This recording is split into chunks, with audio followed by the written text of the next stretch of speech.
Fala aí pessoal, tudo bem? Iniciando mais um acompanhamento mensal, vamos falar sobre MXRF, que demorou para soltar o relatório, soltou agora no começo de abril o relatório referente a fevereiro.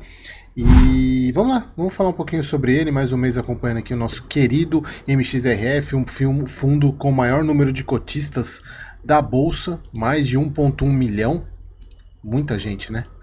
Se a gente for pensar, eu sempre gosto de brincar, a gente for pensar que nós temos 2 e alguma coisa, né? Então a cada 2 investidores de fundo imobiliário, pelo menos um tem cota do MXRF.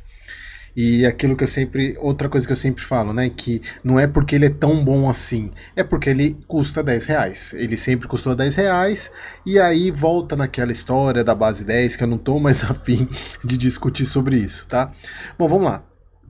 Então, pessoal, tem alguns pontos aqui, eu vou passar rápido porque a gente já viu muito isso, né? IFIX fechou positivo, taxa Selic, a projeção da taxa Selic para 24 se manteve em 9%, inclusive, embora alguns fundos já tenham colocado que eles estão com expectativa de 9,25, tá? Então a gente tem que ficar esperto com isso. Aqui um ponto que é importante, isso aqui já diz diretamente respeito ao MXRF por causa da parte de permuta financeira, que a poupança, eles colocam nesse mês, a poupança é um dos principais fundings de financiamento imobiliário, registrou uma saída líquida de 3,82 bi, então isso é importante até porque é menos recurso para investimento no setor imobiliário.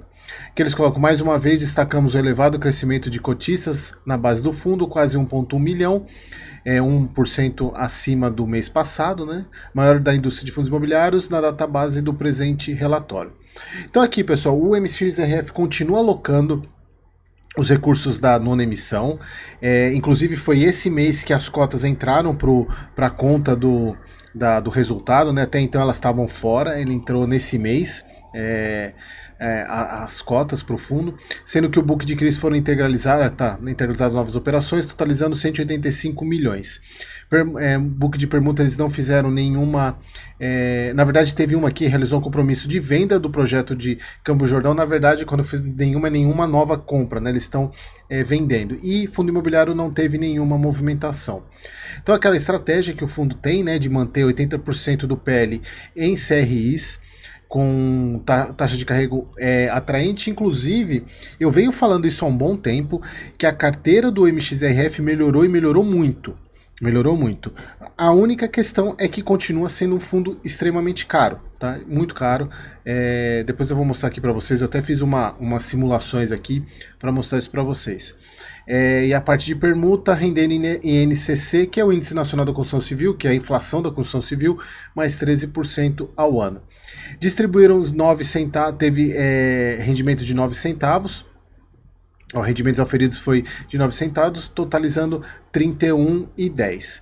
Embora eles tenham pago 10 centavos, né, utilizando reserva. Então aqui a parte de rendimento subiu, eles pegaram um pouquinho para poder fazer o pagamento de 10 centavos. Aqui eles falam sobre a questão do CMN, é basicamente o mesmo parágrafo, não mudou nada, que eles colocam que aumentou o valor da negociação no mercado secundário, dos CRIs, mas em tese nada diferente. E aí, pessoal, eu peguei o seguinte, eu estava olhando aqui, mais um mês, assim, o mês passado não foi, mas mais um mês que o fundo distribuiu mais do que ele gerou de resultado. E aí, pessoal, isso daqui é normal no MXRF. Aí eu fui pegar a planilha de fundamentos do fundo, que se vocês pegarem, é essa daqui. Só clicar nesse aqui que vocês abrem a planilha. Deixa eu abrir ela aqui para vocês. E mostra, pessoal, desde lá de janeiro de 16, o que foi distribuído e o que foi gerado e o que foi distribuído. E aí, pessoal, eu peguei aqui e fiz uma soma. Uma soma para vocês verem o seguinte, olha só. Tá aqui tudo, né? Pegar desde lá. Desde o início, ele distribuiu 1,85 bilhão e distribuiu, na verdade ele gerou de resultado 1,085 e pagou 1,09, ou seja, 6 milhões de diferença no pagamento lá desde 2016. Se a gente pegar nos últimos 2 anos, também ele distribuiu 2 milhões a mais e no último ano também mantém essa média de 2 milhões a mais do que ele gerou e o que ele distribuiu. Aí vocês podem estar pensando, poxa, como é que ele faz isso? Pessoal, não sei se vocês lembram há um tempo atrás, acho que foi 2022, que teve um problema do MXRF com a CVM, de que porque assim, o fundo ele só pode distribuir o que tiver no caixa, o que tiver passado pelo caixa. Porém, se ele registra um lucro contábil, e esse lucro contábil em tese não passou pelo caixa, por exemplo, inflação acruada, inflação que está presa no CRI, digamos, até tem o vídeo que eu explico aqui o que é inflação acruada, mas que não passou ainda pelo caixa, mas ele tem esse dinheiro lá para, ele vai lá e distribui. E aí passou, teve uma questão com a CVM, quase deu um rebuliço na questão dos fundos imobiliários, falando que isso ia acabar com a indústria, porque, por exemplo, se o fundo reconhece um prejuízo contábil de uma marcação a mercado, esse efeito não passou pelo caixa. Então, em tese, esse prejuízo teria que ser contabilizado no fundo, ele não poderia distribuir, porque ele não auferiu lucro. Só que isso não foi lucro caixa. Então teve essa questão aí e a CVM voltou atrás e manteve do jeito que está. Então isso que mostra, pessoal, que o MXRF continua distribuindo mais do que... Na verdade não é que mais do que deveria. Ele está distribuindo resultados que não estão passando pelo caixa. Tá? Então isso aqui só para mostrar para vocês. Inclusive, ele até mostra aqui que ele ainda tem, teve uma pessoa falar, mas o Eric tá falando aqui, até chega a discutir isso num grupo de pessoas, né, de investidores, falando, eu até perguntei, será que é isso mesmo, né, porque ele sempre tem distribuído mais do que ele gera de resultado. Aí tá falando aqui que, ó, em virtude do regime caixa seguido pelo fundo nos meses de inflação alta, o fundo possui hoje uma reserva acumulada de correção monetária de 2 centavos por cota. Aí as pessoas falam, não, Eric, ele tem reserva para poder usar. Aí que eu falei, pessoal, vocês estão esquecendo de ler que a reserva acumulada é de inflação acruada, não é reserva de lucro, de resultado que o fundo tem. Então, ele está distribuindo esse valor que não está passando pelo caixa, né? Que é resultado do fundo, e que uma hora isso daqui vai ser distribuído. Que eu tenho na minha mentoria, eu tenho uma aula que mostra muito bem isso, a questão de competência, caixa, como tem fundo que pode ser high grade e pagar como high yield. Então isso é muito legal. Quem tiver interesse, eu vou abrir as inscrições agora no final de maio, né? Vai ser a próxima turma no final de maio, mas essa semana eu devo começar a divulgar o link para pré-inscrição. Então, pessoal, se alguém tiver algum outro entendimento em relação ao meu, por favor, escreva aqui nos comentários, tá? Mas assim, ao meu ver, ele continua fazendo a mesma coisa que ele estava fazendo antes, tanto que a CVM deu aquela porrada nele, mas continuou sendo a mesma coisa, tá?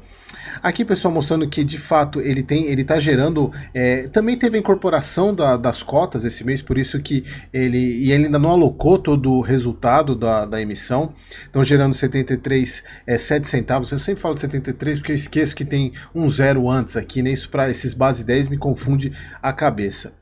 Aqui, pessoal, outra coisa que eu quero mostrar para vocês aqui, olha só, aqui mostrando que se a gente pegar o valor da cota NTNB em comparação com o fundo, ela continua acima do resultado do fundo. Então, isso mostra que investir no IPCA está valendo mais a pena. Aqui, pessoal, eu fiz uma simulação para mostrar para vocês o seguinte. Eu peguei, ó, se a gente pegar hoje o MXRF, ele está em 10,40, mais ou menos 10,50 nessa última aqui. Por isso que eu peguei alonguei essa tabela, que eles fazem o deságio patrimonial em relação à cota de mercado, a cota patrimonial, o quanto que ele está dando de yield, IPCA e CDI. Então, pessoal, se a gente pegar aqui, ele está nessa faixa aqui, opa, não era essa, era a setinha. Ele está nessa faixa aqui que eu coloquei para vocês, de mais ou menos 7%, 6,7% de ágio, na verdade não é deságio, é ágio, passou de 0 para cima é ágio. O yield dele está dando 8% de IPCA e 0,49% do CDI. Considerando que ele tem taxa de administração de 0,9, ele está entregando menos do que o CDI. Aqui está mais uma evidência, pessoal, que ele está caro há muito tempo. Então aqui só para vocês verem que, de fato, na minha visão, ele continua caro, né? Então aqui a taxa não mudou nada em relação ao ano mês passado, basicamente nada. Aqui ele teve uma alocação, diminuiu o caixa, né? Que ele alocou 5% do caixa que ele tinha, ele estava com 15%, agora está com 10%. CRI ele aumentou de 65 para 70, o restante continua a mesma coisa. Ah, pessoal, aqui eu marquei o SPVJ, porque ele tem 91 milhões de cotas 91 milhões desse fundo, e aqui é importante, pessoal, porque o SPVJ, ele é aquele fundo que vai ser comprado pela emissão do HGRU. Então, provavelmente, o MXRF vai se dar muito bem nesse processo, provavelmente ele consiga ter um bom lucro aqui nessa operação. Então a gente vai ver, né, porque de fato a gente não sabe qual que é o preço médio dele de compra, né, mas como ele tem esse fundo há muito tempo, pode ser que ele tenha um ganho muito grande que a gente tem que acompanhar mais para frente. O Gari também, ele vem, o que é o Galg, né, ele vem rentabilizando então ele vem ganhando com isso. Então, mas observem o SPVJ, tá?